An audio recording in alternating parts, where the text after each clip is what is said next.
nosso ministério chama Legacy. Olha E só. aí, talvez a gente pudesse traduzir para legado, né? Que é a palavra em português, mas a ideia é exatamente essa, homens com um legado, né? Essa é a nossa ideia. Eu acho que a gente herdou lá no passado um outro nome, já em inglês, e aí eu acho que ficou simpático essa coisa, a gente chamava esse movimento antes de Holy Hour, né? E aí a gente fez uma repaginada e entendemos de Deus um novo caminho, mas acho que ficou na ideia do nome em inglês ainda. Mas... Qual foi a grande virada, pastor, do Holy Hour para o Legacy? O senhor poderia explicar um pouquinho aí? Bom, em primeiro lugar, vou dizer assim, a gente tinha um líder excepcional, fez aniversário semana passada, o Paulo Pigato. Nosso presidente emérito. Gente boa demais, homem de Deus. E ele, assim como o Coronel Gerson, decidiu pendurar a chuteira, né?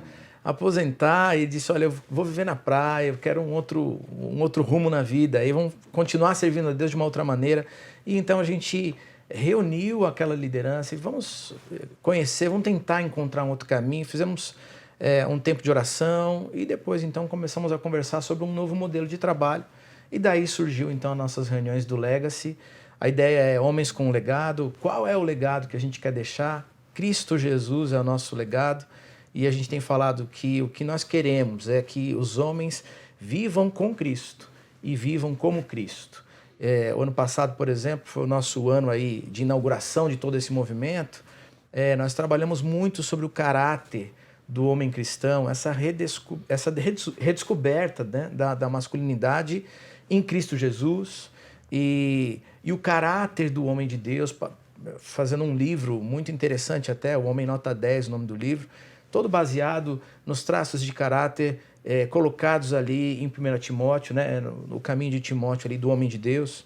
Então, tem sido um pouquinho do que a gente está falando. Trabalhamos muito sobre caráter cristão e o caráter do homem de Deus Então, na terra. aí como é que funciona esse ministério aqui? Tá? Tem muita gente participando aí. Como é que funciona? Como é que é a prática disso? Vamos lá, olha, eu vou começar aqui, depois eu passo a bola. A gente resolveu começar com uma reunião, mas estamos indo além dela. Então, nós temos uma reunião semanal com os homens toda segunda-feira, às 18h30. A gente tem uns salgados ali, um tempo de convivência, um lanche, e às 19 horas começamos propriamente dito a nossa reunião, que é repartida ali num tempo de adoração, um tempo devocional ou uma palestra bíblica toda direcionada para o homem, mas temos um tempo de grupos de convivência nas mesas, em que a gente pode trocar, conversar sobre aquilo que foi ministrado e como a gente pratica isso na nossa vida. Eu acho que tem um caráter um pouco dos pequenos grupos ou células, né, que a gente está tão acostumado, mas é um ambiente seguro de convivência, onde pode... partilha de intimidade. Exatamente. E aí tem uma profundidade e uma riqueza muito linda. O que a gente ouve é assim, o homem não compartilha não, ele fica Rapaz, no dele. Olha, chega lá na segunda.